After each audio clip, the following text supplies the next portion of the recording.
Alright, ready to button her back up today. But first I gotta take it partially back apart.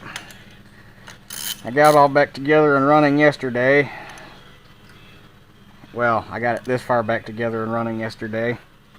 And I ran it for about 35-ish minutes, just sitting here about 1,000 RPM to get the motor warmed up. Had a little bit of blow by, but it was most likely condensation left over in the crankcase and wherever else it might have been hiding, because it didn't overpressure the radiator this time. So, and you couldn't hear the radiator gurgling like it would before we put the head gasket in it either. So should hopefully this time have the problem taken care of.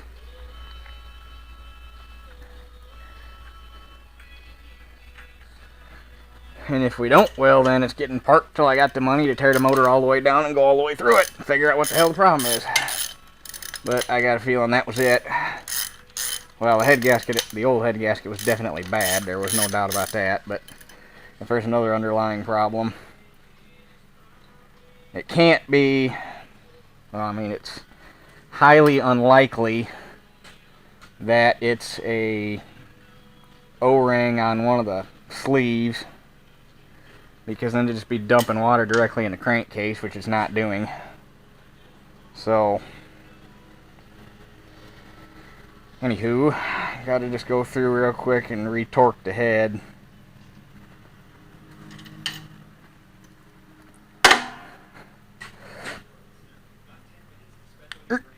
Come off of there. I didn't even use gasket sealer and it's still stuck.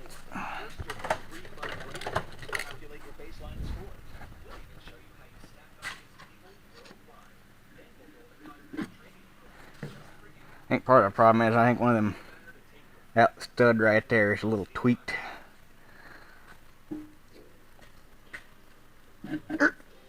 That doesn't help. This fabric cover weighs a ton. It's cast iron. No breaking around here.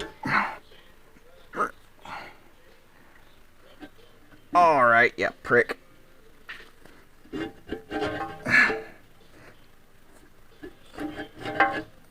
Get one side up, the other side wants to fall down. Here it went.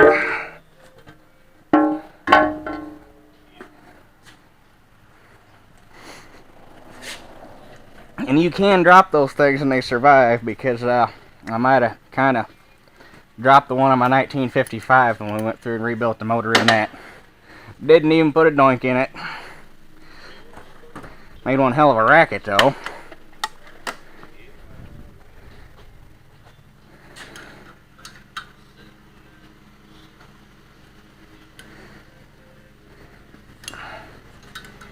Getting oil up to the rocker arms, that's a good sign.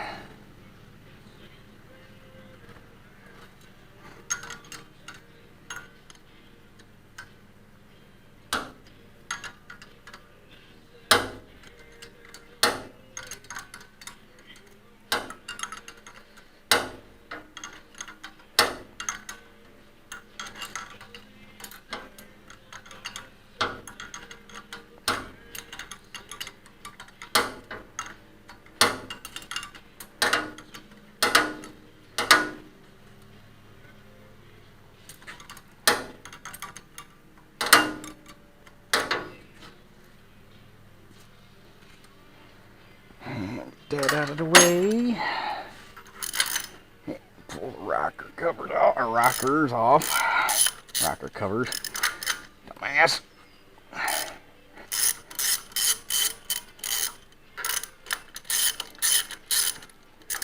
I went through before I put the tappet cover back on, or before I put the anything back on the head yesterday, and re-clicked the head bolts, and I got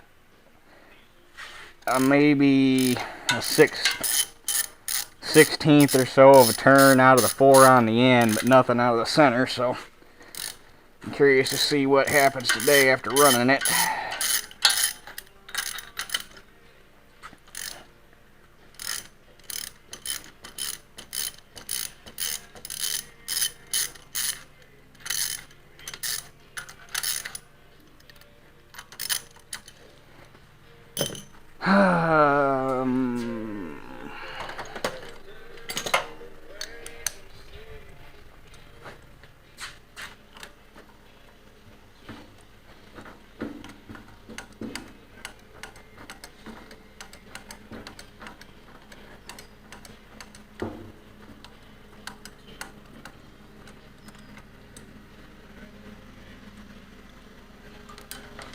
See, where did it go? There it is.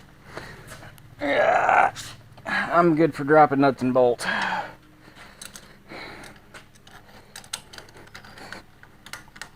Sometimes it is very, very frustrating.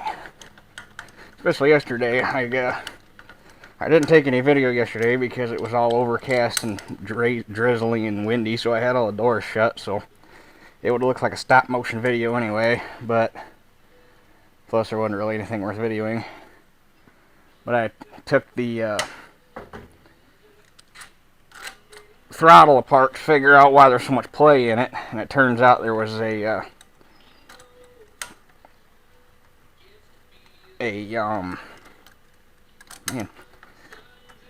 roll pin that was working its way out of, well, it's the roll pin that attaches the friction, or that holds the friction disc to the throttle shaft, and it had worked its way out. You got the throttle shaft and then the friction disc. The throttle shaft goes through the friction disc, so the pin goes through both sides of the friction disc and then through the throttle shaft. And it had worked its way out of one side of the friction disc, so it was only in the shaft and one side of the disc. So that's why it was so floppy. So I got that fixed. It's a lot better. That's gonna be nice. But I only dropped the new roll pins I put in there about 3 times down in the dash, and I couldn't find them, so I had to blow them out with an air hose. Because I couldn't get... It looks like there's a lot of room up in there till you get your hand down in there, and it's like, well, this kind of sucks. Wouldn't have been bad if the fuel tank was out of the way. And it also didn't help that the roll pins didn't want to go in the hole. They didn't want to start, so I had to drive them all the way in. Normally they'll press in an 1/8 or 1/16 of an inch or so, so you got something holding them, and it didn't want to do that, little bastards.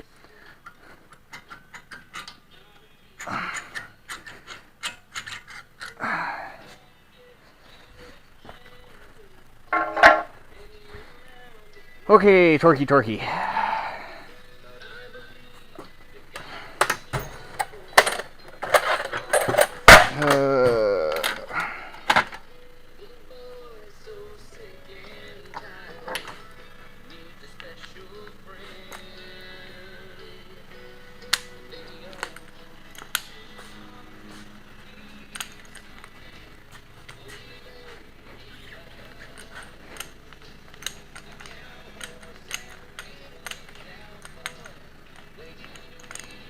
Here, 210.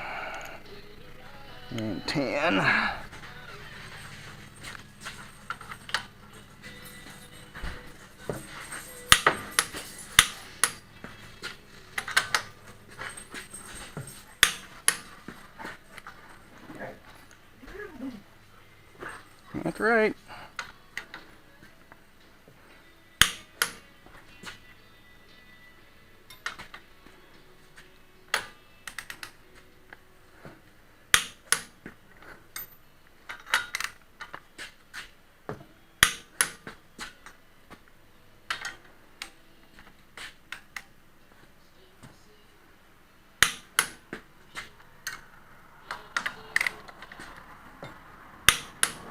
Got a little bit of turn out of that one.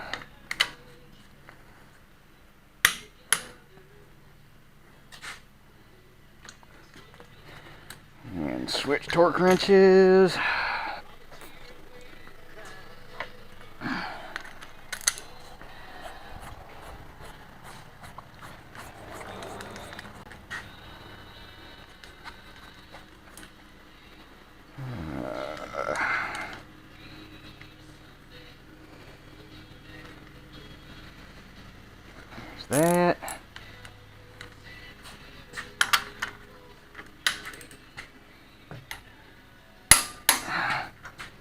bit of a turn out of that one.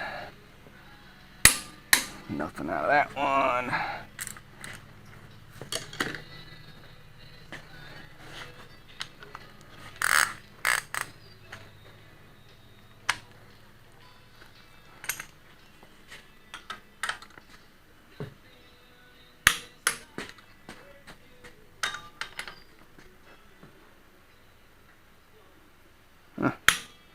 Quite a bit of a turn out of that one.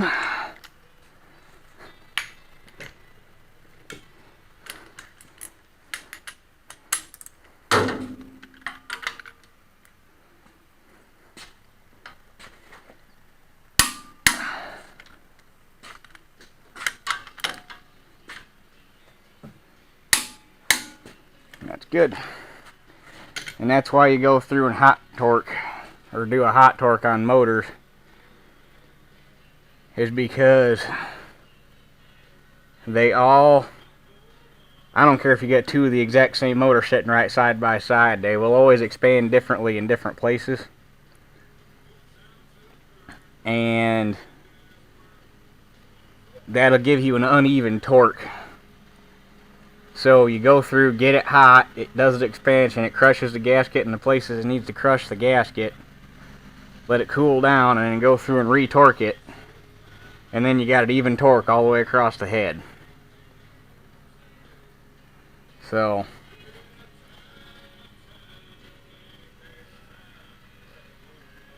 that's all the assembly lube I had on there. That's what it looks like when it mixes with oil. So that's not water. So the stuff almost looks like a little thicker white lithium grease, but it's actually called assembly lubricant. Okay, it's this stuff. CRC Super White. Oh, it is lithium grease. That would be why it looks like lithium grease. But good stuff.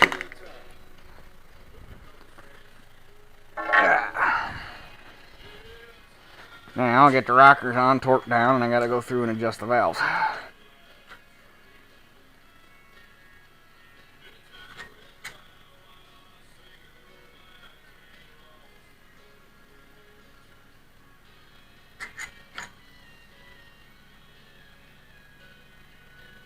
Come on.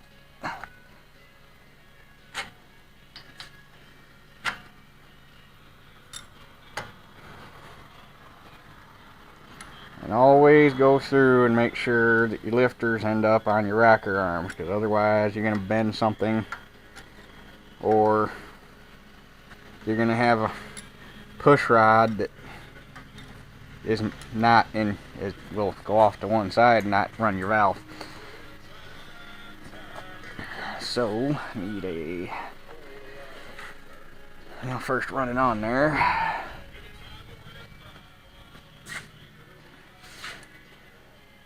The rocker arm shaft gets torqued up to 27 pounds.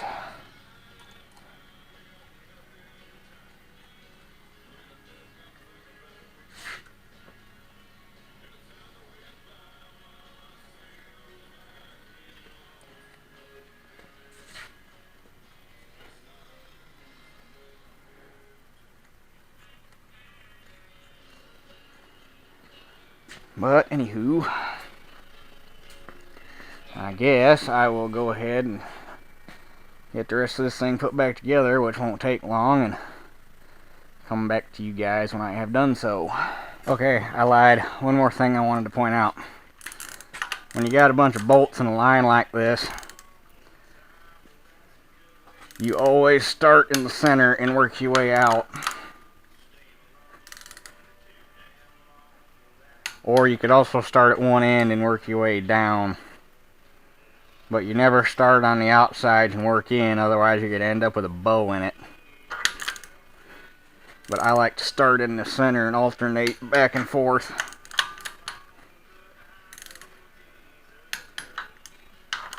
That way it ends up, any stretch it might have in it goes out like a wave. Which, that looks like a lot of iron, but there's a reason they have you run it up to a proper torque, and there's a reason you torque it in that sequence, is because it will stretch.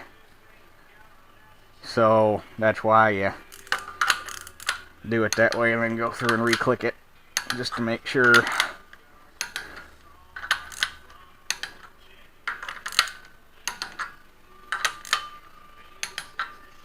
Okay, just wanted to point that out. So now I will get it back together and come back to you.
That didn't take care of it. I don't know what else to do other than pull the motor all the way down.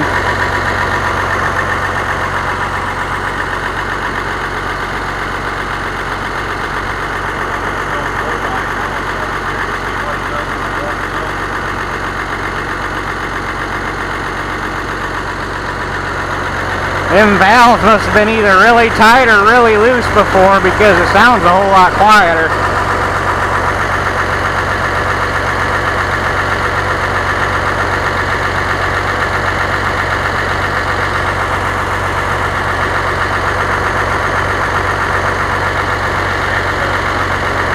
Cold.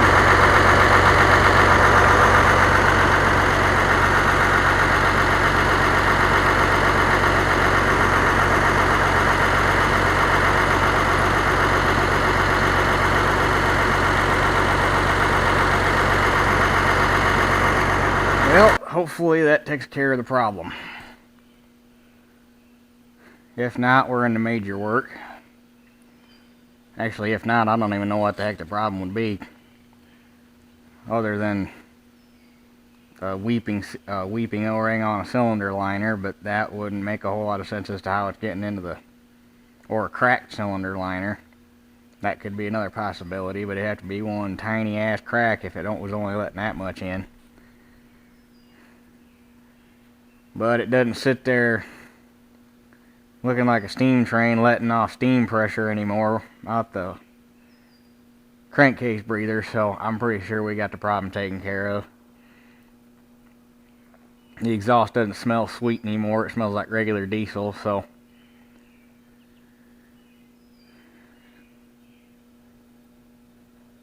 and running a baler will be good exercise for it to make sure everything's kosher, because it's not really that teeny tiny baler on a 108 horse tractor. Well, this one's more than 108 horse, but that teeny tiny baler ain't even gonna make this thing grunt. So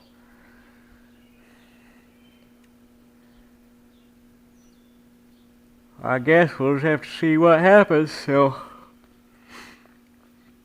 in the meantime, I guess that does it for this one. We'll catch you guys on the next one.